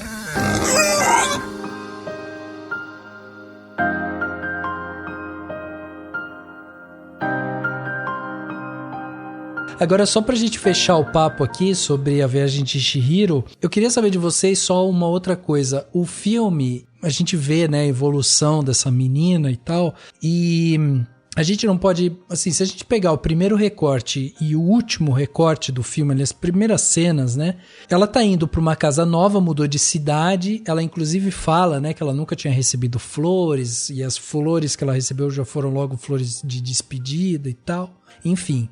Ela tá sentindo muito aquilo. E aí, no final, ela vai embora com os pais e já vai embora mudada e aparentemente pronta para enfrentar essa mudança depois de tudo que ela passou. Eu não sei se vocês passaram por muita mudança. A Kai, eu sei que passou, afinal de contas, nossa recifense morando em São Paulo. Mas é um pouco isso, assim, né? Essa coisa de você, às vezes, se sentir apegado ao local, aos amigos, ou às pessoas e tal, e aquilo parecer que vai te deixar mais fraco ou saudosista em relação àquilo, e aí, quando você se propõe a enfrentar e você vai olhando para situações diferentes que estão à sua frente e tal, você sai inevitavelmente mais forte daquelas situações. E eu acho que o filme ele tem também um subtexto que passa um pouco por isso, né? Da gente conseguir se moldar às mudanças que vão acontecendo dentro da nossa vida. Vocês sentem um pouco disso, assim, dentro dessa parte no filme, né, como um todo, assim, vocês sentem essa ideia da maturidade vindo também através das mudanças, né, que acontecem no nosso dia a dia, sabe? Sim, é a clássica jornada do herói, é sempre bem retratada no cinema, na literatura, mas eu acho que realmente a Chihiro, ela sai disso, ela sai daquele casulo que ela tinha, né, ela sai da zona de conforto dela, e ela tá pronta para, no caso agora, enfrentar a vida adulta, todos os desafios que ela vai ter pela frente. E isso foi o que eu acho que me conecta muito com a Chihiro. Quando eu vi, foi o que me fez apaixonar por o filme, porque, né, um pouco depois de quando eu vi o filme pela primeira vez, eu também passei muito por esse processo, né? Eu sou do Rio de Janeiro, sou carioca, nasci na Baixada do Rio de Janeiro, tipo, bem interiorzão, e eu sempre sonhei em fazer cinema, era o sonho da minha vida, eu queria estudar cinema, sempre amei cinema, só que morando no interior do Rio de Janeiro é muito difícil, então para eu conseguir estudar cinema, eu tive que acabar saindo do Rio de Janeiro, então eu saí totalmente, eu nunca tinha andado de avião na minha vida, e aí eu planejei toda uma viagem, uma mudança, e assim que eu terminei o ensino médio, um ano depois eu parti, hoje em dia eu moro em Porto Alegre, eu vim pra cá estudar cinema. Caraca! E aí foi uma jornada muito grande também pra mim, que eu acho que foi uma jornada de maturidade, de viver sozinho, de crescer, e isso acabou me moldando e me construindo. Então eu concordo com o que você falou, de sair da sua zona de conforto, torna você muito mais forte pra você enfrentar a vida. Eu acho que isso se conecta muito com a Chihiro, assim, acho que é muito especial. E é uma mensagem muito bonita que fica ali, aquele gostinho, né, deliciosinho no final do filme. Depois de tudo, depois de todos os desafios, ela conseguiu sair e agora ela, pronto, ela vai ser uma adulta, ela sabe lidar com os problemas e aquela personagem tá tranquila, a gente tá tranquila que ela vai saber viver e seguir em frente. Sim, sim. Concordo, sabe? Eu gosto muito de ver a jornada de maturidade dela. É óbvio que tem a ver com as situações, mas também tem a ver com isso, né? Com sair do seu lugar e também acho que sair da sua zona de conforto, né? Porque a situação inteira que ela passa é muito fora da zona de conforto dela. Então, acaba que a gente se identifica, né? Porque é muito isso, a gente amadurece com o processo de sair do seu lugar, sair do nosso lugar e enfrenta várias outras coisas, conhece pessoas diferentes e, enfim, eu acho para todo mundo, assim, acaba sendo uma forma de se conectar muito com a personagem, sabe? E aí fica muito clara a jornada de maturidade dela, do início do filme para o final. É interessante até observar a corporalidade da personagem. Tô falando quase como se fosse um live action, né? A postura dela no início é totalmente diferente. No final ela tá muito mais segura, uma postura mais reta. E, enfim, a gente vê um amadurecimento também na maneira como ela se porta nos lugares e como ela lida com tudo, né? E eu vou te fazer uma pergunta, Ká, filosófica num certo ponto, pra ver o que você acha em relação a isso, que é, eu sei que você também ralou bastante pra estar onde você tá e tal. Quando você para pra ver uma história dessa, a pergunta que eu ia te fazer é o seguinte, indo pra uma metrópole como São Paulo, essa cidade de pedra, né? A selva de pedra e tal. Tentaram já roubar muitas vezes seu nome, Cá, por aí? Nossa. Foi filosófica, né? Ou pra tomar um banho refletindo sobre, pra poder responder. Não é? Né? Gente, já é muito... Existem muitas formas de tentarem retirar a sua identidade, Sim. inclusive, né? Porque pra mim a coisa do nome vai muito direta pra coisa da identidade. Eu acho que, inclusive, é um processo de você entender de fato qual é a sua identidade e reafirmá-la sempre. E aí, assim, é isso, já, muitas vezes. E aí só deixou a identidade mais forte. Só deixou meu nome mais forte. É isso, tá vendo? É a nossa Chihiro brasileira, minha gente.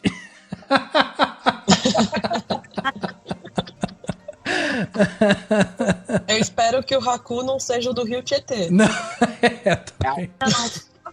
Em vez de voar no dragão, vai ter que ser na capivara, né? Não, tenho certeza que deve ter uns rios lindíssimos lá em Recife, né, Cá? A cidade é toda cortada por 2 rios, Capibaribe e Beberibe. Aí, tá vendo? E tem nome já olha que maravilha. Imagina um dia você cruza com Capibaribe aí.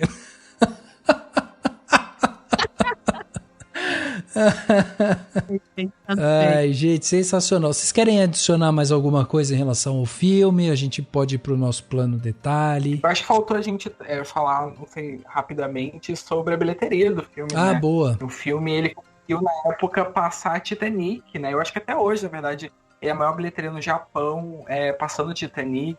Teve uma coisa assim, então o filme fez muito sucesso, foi muito abraçado.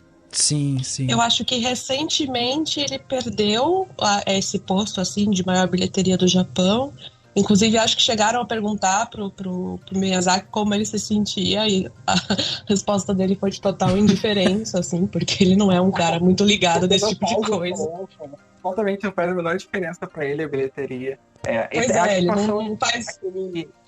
Your Name, não sei se foi a animação que passou, foi uma coisa assim, mas o do Makoto Shinkai, foi esse mesmo que passou. Esse, né, que passou, então, e ele não tá nem aí pra isso, né? Ele não tá se preocupado com bilheteria, nem nada disso. Mas isso é uma coisa interessante de pensar como os japoneses em si abraçaram, né, e abraçam o Estúdio Ghibli, porque se você botar no contexto brasileiro, as animações brasileiras, elas, assim, não tem quase público, são pouquíssimas as pessoas que vão assistir, que vão prestigiar, que vão fazer ser uma bilheteria tão gigantesca. Sim. A gente sabe que é cultural, né? O Brasil consome vários outros gêneros, mas é muito interessante como eles abraçaram aquilo, como eles se identificaram e realmente como aquele filme deve ter se conectado muito mais com eles do que com a gente aqui, mas eu acho isso muito bonito. É um filme de animação, mas que para eles, né, faz todo sentido. E pensar no contexto brasileiro, a gente, né, valorizar também um pouco as nossas animações, tem muita coisa boa e passa batido.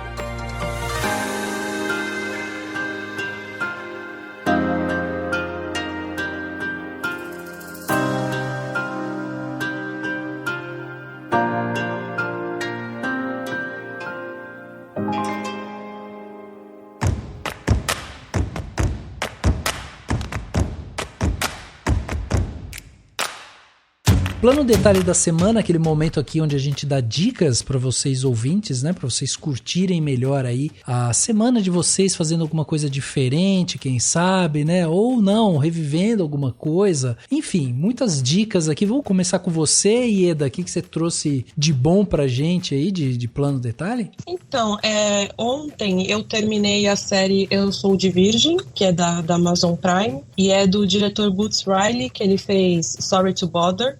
Sorry to Bother, pra quem não viu, é um filme muito, muito louco, com uma sensibilidade de anime, mas não é de anime de Viagem Chihiro, não, são animes mais doidos.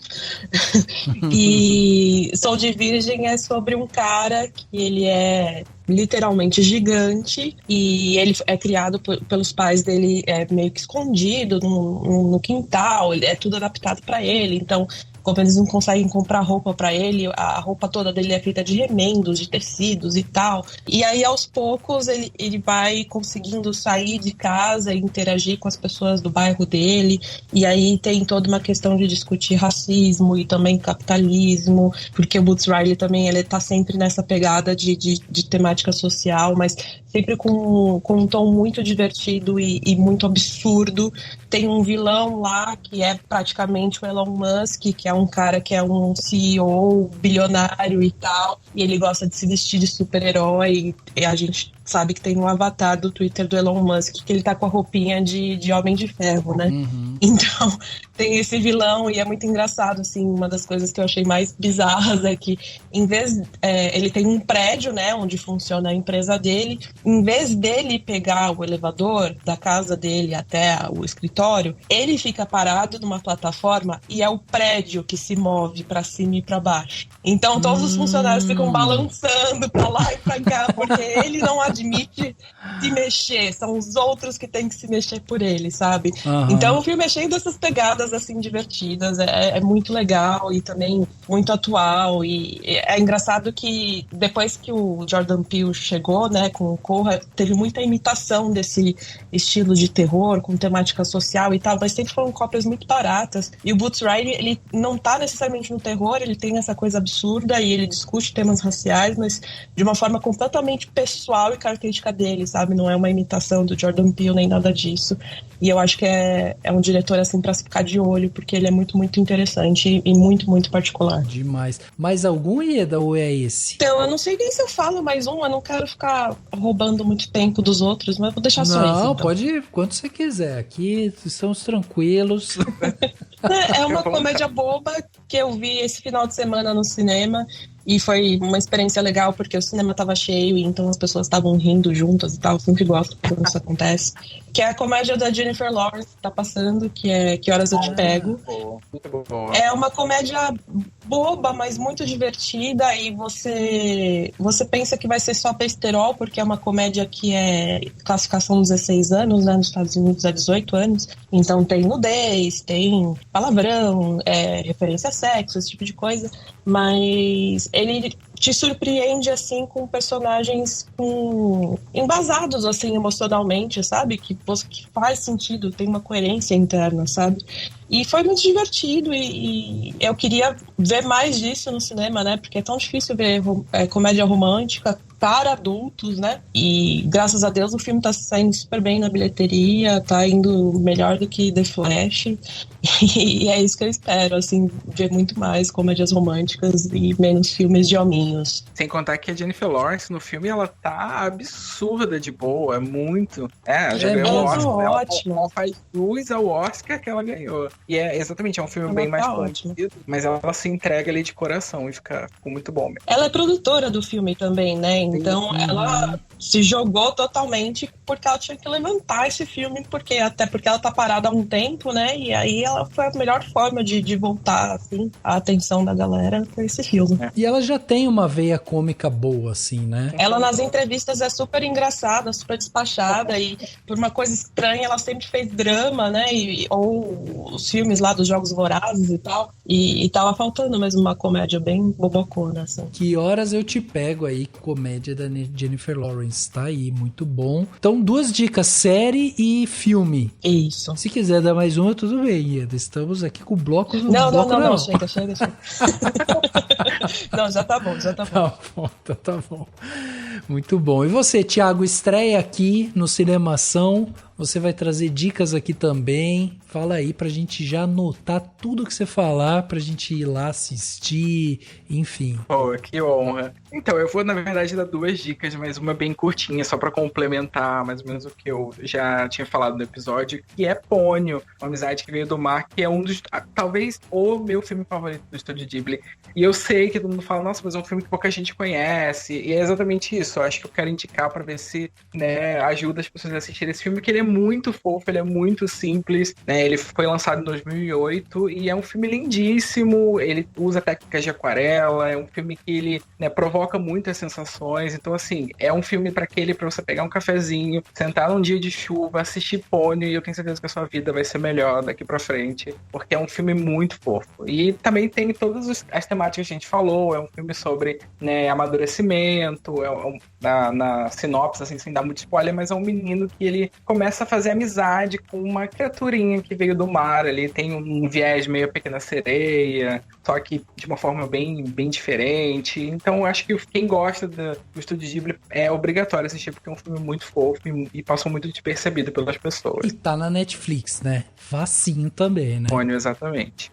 E a minha outra indicação, eu vou pegar um pouco o hype do momento, porque eu quero indicar uma série nacional que eu tô gostando bastante, fazendo muito sucesso também, então acho que muita gente tá assistindo, que é Os Outros, né? Uma série do Globoplay, que tem a Adriana Esteves, a Drica Moraes, e é uma série muito interessante, muito surpreendente, que muita gente fala, é cinema brasileiro, ou então a TV, ou o streaming brasileiro não cria coisas com qualidade, e pra mim essa série é melhor do que umas 80 originais da Netflix, se você pegar, assim, porque ela é muito bem construída, ela desenvolve muito bem um suspense, ela tem uma trama que a gente se conecta e ao mesmo tempo tem vários das artimanhas de filmes de suspense e de tretas e coisas que vão acontecendo, né? A história se passa ali no condomínio da Barra da Tijuca, no Rio de Janeiro, que começa com uma briga entre dois adolescentes de duas famílias diferentes, e essa briga vai escalonando e vai fazendo um caos. Então é uma série que você fica muito envolvido, é uma série muito boa, tem uns assuntos muito pesados, então não sei se eu recomendo de você maratonar ela. Assiste um episódio, vai tomar um banho, vai fazer uma comida, depois você assiste outro, porque toca em vários assuntos assim que pode despertar vários gatilhos, assim, violência doméstica, mas é uma série muito boa, muito bem produzida, que eu acho que vale a pena o sucesso que tá fazendo, as pessoas têm que assistir, tá no Globoplay.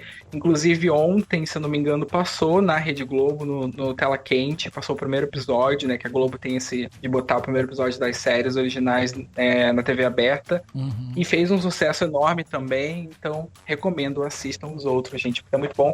Já foi renovada para uma segunda temporada, que eu acho que nem estava tão planejado assim, mas como fez muito sucesso, eles estão fazendo, e a segunda temporada vai ser uma coisa meio The White Lotus, vai ser um novo condomínio com novos personagens, alguns vão retornar, e aí vai ser uma nova treta. Então, assim, é uma série que, né, eu recomendo. Nossa, demais, demais. E eu vou só falar duas coisas que eu achei interessante dessa série. Eu assisti esse primeiro episódio, né? Primeiro, Adriana Esteves e o Milen Cortaz são impressionantes, esses dois, assim, a atuação deles é impressionante. E a outra coisa é que a série é dirigida por duas diretoras, né? Isso também é importante a gente frisar.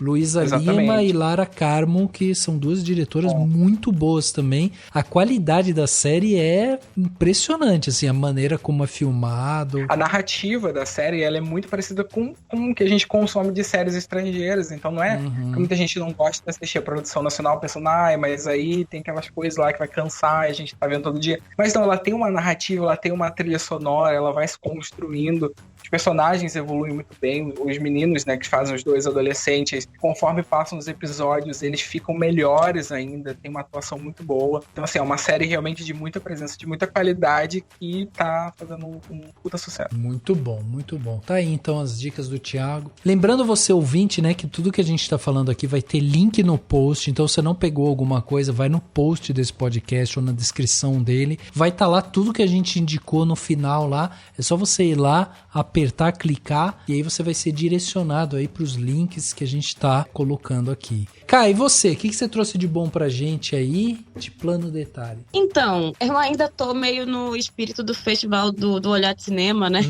Que eu tava até semana passada, e eu tive a oportunidade de ver na tela grande uns filmes mais antigos, e eu queria muito indicar A Rainha Diaba, que é um filme brasileiro de 1974, né, do Antônio Carlos da Fontoura, já teve na mostra no ano passado, também acabou de passar, eu acho que em Ouro Preto. É uma versão remasterizada em 4K, que o pessoal do Cine Limite restaurou. E, nossa, as cores estão lindas, então, assim, vai passar agora no Rio. quem tiver a oportunidade de ir assistir esse filme no cinema, vá. Mas quem não tiver a oportunidade de ver esse filme no cinema, assiste em casa, que vale a pena. Então eu sei que não é nenhum lançamento, mas é um filme muito interessante do nosso cinema brasileiro. E a gente tem coisas muito incríveis. E assim, vai mostrar muito a violência e o universo das drogas, só que por uma outra perspectiva, né? A gente vai ver ali... A gente tem esse travesti, né? Essa travesti, que é a Rainha Diaba. É uma pessoa negra, é interpretada pelo Milton Gonçalves. Eu sei, transfake, mas é 1974. E a interpretação do Milton Gonçalves é espetacular. E a Rainha Diaba é exatamente a pessoa que domina a criminalidade naquele lugar. E aí a gente vai ver, assim, todo esse universo através também de muita gente que não consegue aceitar que uma pessoa negra e homossexual, inclusive, da comunidade trans, né, seja quem domina o tráfico e tal. Então o filme, ele já vai discutir essas coisas através de um outro olhar, uma outra perspectiva, sabe? Completamente diferente do que nos anos mais recentes a gente tem visto o nosso país produzir, sabe? Assim, quando fala de drogas e de criminalidade. Então é uma outra coisa, é muito interessante e, assim, a interpretação do Milton Gonçalves é brilhante. E, curiosamente, o filme também traz umas nuances de comédia, assim, fenomenais. Eu acho que todo mundo, basicamente, que saiu da sessão, saiu falando, meu Deus, que filme incrível. Então, assim, é uma experiência realmente muito única, sabe? É um filme extravagante, colorido e que traz o universo queer de maneira muito forte, né? Que vai falar de identidade, de sexualidade, pluralidade, e é isso, e mostrar como essa figura, ela incomoda única e exclusivamente por existir, e como o nosso país, ele tem muito que melhorar nesse sentido, mas é isso, é um filme que consegue também trazer, dentro da sua brutalidade, muita leveza e uns momentos de comédia que são, assim, fenomenais. Sério, é um filme que vale muito a pena. Que demais. Esse filme tem uma cena muito clássica, né, cara, dele com o Milton com uma sombra verde, assim, né, nos olhos, e ele olhando pro espelho, e ele faz um jogo de câmera ali, né, que meio que olha pro espelho e não quebra exatamente a quarta parede, mas meio que tá quebrando, né, através do espelho. É linda essa cena. É muito bem filmado. É um filmaço, sério, assim, é muito legal poder redescobrir o cinema brasileiro, né? Fantástico. É esse, cara? Quer trazer outro? Então, eu também assisti o Cria Cuervos, do Carlos Saura. Ai, maravilhoso. Pois é. É um filme incrível, assim. Nossa, o Carlos Saura era incrível e fazia coisas maravilhosas. Mas esse filme também é da década de 70, tá? De 1976. Vai mostrar a infância através de um olhar muito particular também. Vai mostrar a vida de 3 órfãs, né? Elas perderam primeiro a mãe, depois perderam o pai lá, né? Elas são de Madrid e elas têm que ser criadas pela tia, que é uma mulher um pouco mais austera e tal. E assim, não é que a vida delas antes fosse maravilhosa, a gente vai perceber através do olhar da Ana, que de fato é a protagonista do filme, é a filha do meio, e que assim, meu Deus, a Ana, eu não sei como é que se pronuncia, se é Torran, enfim. Mas dessa atriz que faz a protagonista, ela é simplesmente brilhante. A menina é incrível. E o filme é de uma sensibilidade para mostrar, inclusive, a tristeza da infância, porque se fala muito, né, de que a infância é a época onde tudo é lindo e a gente vive sempre muito feliz, e na verdade muita gente cresce tendo muitas dores da infância, mas tem essa coisa, né, o olhar infantil é muito particular. E eu acho que o Carlos Saura, ele tem uma sensibilidade para mostrar essas 3 meninas e para mostrar particularmente essa protagonista. Enfim, o filme é lindo, lindo, e eu fiquei completamente encantada. Eu nunca tinha visto e ver no cinema foi assim, nossa. E eu gosto muito do Carlos Saura, né? Eu fiquei bem triste quando ele morreu. Enfim, é um filme maravilhoso. E tem a Geraldine Chaplin. Ah, legal. É isso, é só uma curiosidade. Ela é ótima e, enfim. É isso, é um filme muito Vale muito a pena, é muito lindo, muito maravilhoso. Tenham essa experiência na vida de vocês. Assistam Cria Coelhos. E vejam o resto da filmografia do Carlos Saura, que é maravilhosa. É isso aí. E vou dizer mais, tem vários textos da Ká dentro do Cinemação, do Olhar de Cinema, né, esse festival que ela foi lá, com outras críticas que ela escreveu, e foi uma experiência bem legal, hein, Ká? Fora o frio não foi legal, mas a experiência foi. Eu falei, do frio. Nossa, tava muito, muito frio mesmo, gente. Mas foi uma experiência maravilhosa. É sempre bom conhecer novos filmes, reencontrar outros, reencontrar pessoas do país inteiro. Festivais são sempre maravilhosos e é isso. O Olhar de Cinema tem uma curadoria bem legal, né? Então, sim. Eu ainda vi um monte de Cronenberg, fiquei felizona. Que demais.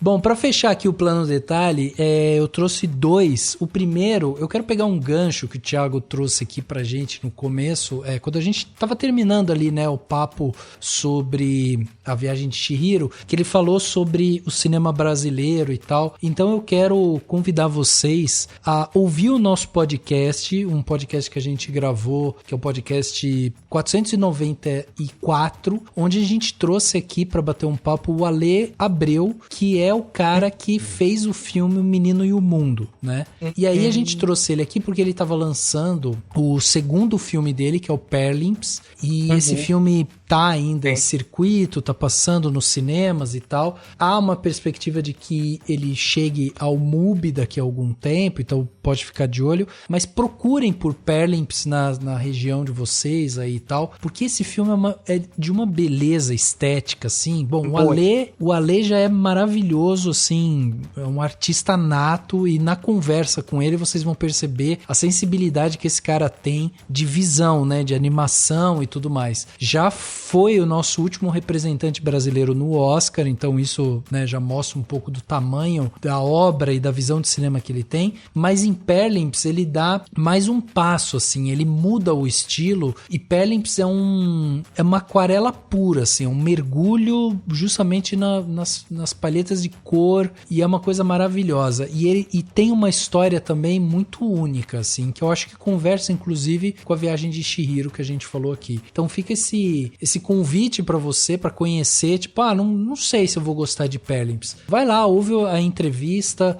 dá uma chance, né, pra você ver, porque é animação brasileira, gente, e assim, tá sendo feita uma qualidade impressionante. E meu outro plano detalhe, pra fechar aqui, é o podcast Rita, Outra Biografia. O podcast ele foi lançado aí recentemente, né, depois da morte da Rita Lee. A apresentadora Astrid Fontinelli, né, junto com o jornalista Guilherme Samora, eles criaram esse podcast, onde eles partem da base da última biografia que a Rita Lee lançou, que se chamava Rita Lee, Outra Biografia. E eles lançaram alguns episódios contando um pouco da vida justamente da Rita Lee, assim. É demais o mergulho que eles dão dentro da história da Rita Lee. A Astrid é uma pessoa que era muito conectada com a Rita Lee, e o Guilherme é o cara que ajudou a Rita Lee a escrever a biografia. Então é um cara assim que viveu o dia a dia da Rita Lee. E aí tem alguns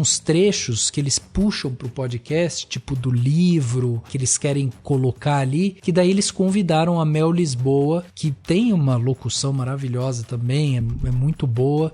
E a Mel viveu a Rita Lee nos teatros, então a Mel faz também uma voz que é uma voz puxando mais pro jeito da Rita Lee falar, né, aquele jeito mais solto e tal, e é um papo muito legal, assim. São poucos episódios, já terminou, são 6 episódios só, de cerca de 40, 50 minutos, e enfim, é um papo delicioso para quem quiser deixar, né, essa musa brasileira viva nos nossos corações, nas nossas mentes. O podcast contribui demais com isso. Então vai lá procurar Rita Lee, a Outra Biografia, que é um conteúdo de primeira.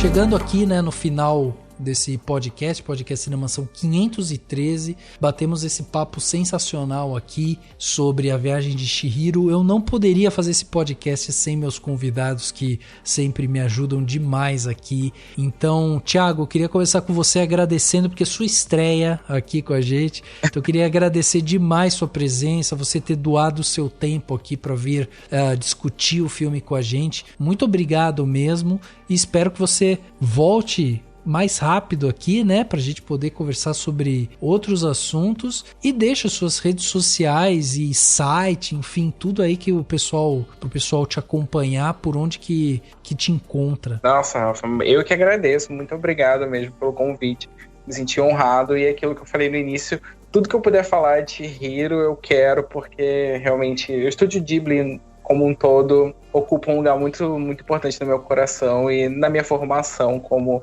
né, ali lidando com cinema, trabalhando com cinema. Então, muito obrigado mesmo pelo convite. Espero mesmo voltar mais vezes. E as minhas redes sociais podem me encontrar no Instagram como o Thiago Muniz, com Z no final.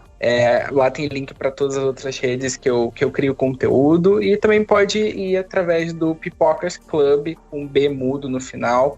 Ali eu escrevo as notícias diárias, estreias, fofoca de Hollywood, né, crítico, e vou na cabine, ali tem tudo, a gente junta tudo dentro do site, né, então vocês podem me encontrar lá também, que a gente tem bastante conteúdo. E é isso, queria realmente agradecer, porque foi incrível, eu adorei estar aqui com as meninas, são fantásticas, então assim, foi ótimo. Demais, obrigado, Thiago. Ieda, também quero te agradecer. A Ieda tá aqui com a gente, vem várias vezes aqui, eu adoro quando você vem, Ieda. Ieda, eu mando o convite e dizer, Ieda, vamos, nem termino a frase, ela, tô dentro. É demais, Ieda. Obrigado, viu? Obrigado pelo prestígio, por você estar aqui com a gente. E também passa redes sociais, site, enfim, tudo aí que o pessoal pode te acompanhar. Rafa, eu que agradeço. Não sei já quantas vezes eu participei aqui, mas é sempre um prazer, é sempre muito gostoso. Os convidados são sempre muito legais, hoje também foi muito legal. Eu tenho um site que é o iedamarcondes.com. Ieda é I-E-D-A, não é com Y, não é com H, não é hiena, não é iodo, não é ioda, é iedamarcondes.com. De vez em quando eu publico na Folha, geralmente sobre filme de terror. Eu tô no Twitter, no Letterboxd, no Blue Sky, sempre como Ieda Marcondes, tudo junto. E até a próxima. Demais, obrigado, Ieda, mais uma vez. E, né, a nossa querida Carissa, que já é da casa, né, Cá? Foi uma das grandes conquistas que a gente teve nos últimos tempos, quando a gente colocou a Cá no nosso quadro de autores do Cinemação. Foi uma das grandes felicidades que eu e o Dani a gente teve aí, porque além disso que vocês estão vendo, né, de vocês estão ouvindo e vendo também no canal de YouTube dela, que é esse carisma, esse poço de informações, a Cá também escreve bem, então é o pacote completo, então só tenho que te agradecer, Cá. E também traz redes sociais, YouTube, enfim, para que a galera possa te acompanhar. Primeiro, eu que agradeço, é sempre tão legal estar aqui, e eu fiquei muito feliz quando eu comecei a escrever para vocês. E, enfim, é só procurar Carissa Vieira, com C, 2 S, em todos os lugares. E é isso, tem canal no YouTube, eu posto coisas no Instagram também, faço vídeos, falo muito de cinema de horror também. E é isso. Demais. Adorei conversar com todo mundo. É sempre muito, muito legal participar do podcast. Demais, obrigado, Cá. Adorei também sua participação. Lembrando você, ouvinte, né, que gostou desse episódio, lembre-se então de mandar seu comentário nas nossas redes sociais ou através do nosso e-mail, né, contato@cinemação.com. Nas redes sociais a gente tá em tudo: Instagram, LinkedIn, YouTube, Twitter, tá em tudo. É só você procurar por Cinemação, você vai encontrar a gente. Além disso, lembre-se, né, de seguir no Spotify, curtir na Apple Podcast ou se inscrever no Deezer ou no Google Podcast. Assim você vai receber todos os nossos episódios e não vai perder nada, porque você vai ser notificado, né? Toda vez que sair um episódio você é notificado, então você não perde nada. E fica o convite para você se tornar um apoiador do Cinemação. Com o valor de um cafezinho você já ajuda demais a gente aqui e ainda leva para casa presentes exclusivos do Cinemação. O link para se tornar um apoiador apoiador vai estar aqui no post desse podcast. Podcast Cinemação 513 fica por aqui e a gente se vê no próximo.